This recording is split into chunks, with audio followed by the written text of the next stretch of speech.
ಸ್ವಾಗತ.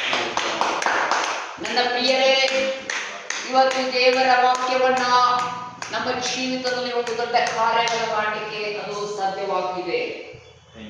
ಅನೇಕ ವರ್ಷಗಳಿಂದ ದೇವರು ನಮ್ಮೊಟ್ಟಿಗೆ ಮಾತನಾಡ್ತಾ ಇದ್ದಾರೆ. ಏನಪ್ಪಾ ಅಂದ್ರೆ, ನಾನು ನಿನಗೆ ಕೋಪವನ್ನ ಯಾಕೆ ಬರಮಾಡುತ್ತೇನೆಂದರೆ ಅದು ಕ್ಷಣ ಮಾತ್ರ. ಆ ಕ್ಷಣ ಏನಪ್ಪಾ ಅಂದ್ರೆ, ಯೆರೆಮೀಯನ ಗ್ರಂಥದಲ್ಲಿ ದೇವರು ಹೇಳ್ತಾರೆ 31ನೇ ಅಧ್ಯಾಯ 3ನೇ ವಚನದಲ್ಲಿ, ಆ ವಚನವನ್ನ ಪ್ರೇಮದಿಂದ ದೇವರು ನಮ್ಮನ್ನ ಸೆಳೆದುಕೊಂಡಿದ್ದವನಂತೆ. ಆ ವಚನ ಓದಿಕೊಳ್ಳೋಣ. ಯೆರೆಮೀಯನ ಗ್ರಂಥ 31ನೇ ಅಧ್ಯಾಯ 3ನೇ ವಚನ. ಆತನ ಶಾಶ್ವತ ಪ್ರೇಮದಿಂದ ನಮ್ಮನ್ನ ಸೆಳೆದುಕೊಂಡಿದ್ದನಂತೆ. ಯಾವ ತರ? ಶಾಶ್ವತ ಪ್ರೇಮದಿಂದ.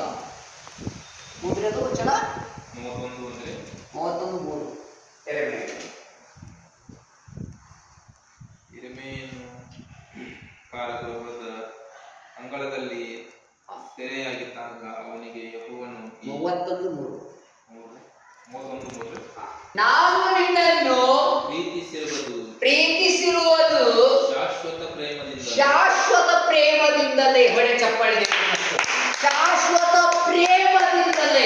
ಹೇಗೆ ಶಾಶ್ವತ ಪ್ರೇಮ ಅಂದರೆ ನಿತ್ಯ ಜೀವಕ್ಕಾಗಿ ದೇವರು ನಮ್ಮನ್ನ ಕರೆದಿದ್ದಾರೆ. ಎಷ್ಟು ಮಂದಿ ಇವತ್ತು ನಿತ್ಯ ಜೀವಕ್ಕಾಗಿ ನಾವು ಯೇಸು ಸ್ವಾಮಿನ ಆರಾಧನೆ ಮಾಡ್ತಾ ಇದ್ದೇವೆ.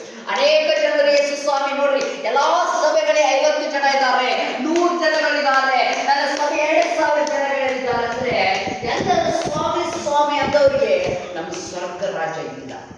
ಸ್ವಾಮಿ ಹೇಳ್ತಾನೆ, ನನ್ನ ಹೆಸರ ಮೇಲೆ ನೀವು ದೆವ್ವಗಳು ಬಿಡಿಸಿರಬಹುದು, ನನ್ನ ಹೆಸರ ಮೇಲೆ ನೀವು ಬೋಧನೆಗಳು ಹೇಳಿರಬಹುದು, ಆದ್ರೆ ನನ್ನ ಹೆಸರಿನಲ್ಲಿ ಎಲ್ಲವನ್ನು ನೀವು ಮಾಡಿರ್ಬೋದು.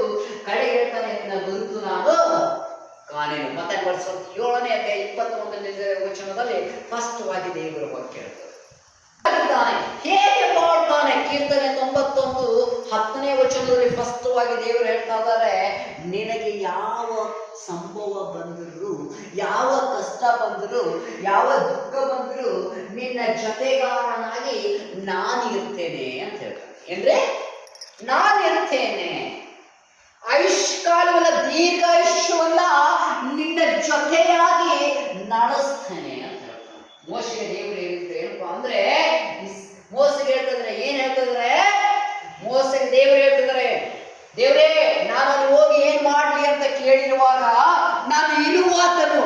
ವಿಮೋಚನ ಕಾಂಡ 3ನೇ ಅಧ್ಯಾಯ 14ನೇ ವಚನದಲ್ಲಿ ದೇವರು ಹೇಳ್ತಾರೆ, ಅಲ್ಲಿ ನಾನು ಏನಂಬುದು ಹೇಳಲಿ ಅಂತ ಹೇಳಿರುವಾಗ ನಾನು ಇರುವಾತನಾಗಿದ್ದೇನೆ ಅಂತ ಹೇಳ್ತೇನೆ. ಇರುವಾತನಂದ್ರೆ ನೀ ಆಹೇ, ಮರಾಠಿದಾಗ ನೀ ಆಹೇ ಅಂತ, ನಾನು ಇರುವಾತನಾಗಿದ್ದೇನೆ ಅಂತ ದೇವರು ಹೇಳ್ತಾರೆ. ಅಲ್ಲಿ ಮೋಸೆ ದೇವರು ಹೇಳುವಾಗ ಮಾನ್ಯ ಮಾಡ್ತಿದ್ದಾರೆ, ಸ್ವಾಮಿ ಈ ಕೆಂಪು ಸಮುದ್ರವನ್ನ ಇದ್ವಾಗ ಮಾಡಿದ ನನ್ನ ದೇವರು ನಿಮ್ಮ ಕಷ್ಟವನ್ನ ಹೊರಗೆ ತೆಗಿಲಿಕ್ಕೆ ಆಗುವುದಿಲ್ಲವೋ, ನಿಮ್ಮ ದುಃಖವನ್ನು ತೆಗಿಲಿಕ್ಕೆ ಆಗುವುದಿಲ್ಲವೋ, ನಿಮ್ಮ ಸಮಸ್ಯೆಗಳನ್ನು ತೆಗಿಲಿಕ್ಕೆ ಆಗುವುದಿಲ್ಲವೋ, ನಿಮ್ಮ ನೋವುಗಳನ್ನು ತೆಗಿಲಿಕ್ಕೆ ಆಗುವುದಿಲ್ಲವೋ, ಎಲ್ಲವನ್ನು ಆತನು ತೆಗಿಲಿಕ್ಕೆ ಸರ್ವಶಕ್ತನಾಗಿದ್ದಾನೆ. ಏನು ಸರ್ವಶಕ್ತನಾಗಿದ್ದಾನೆ?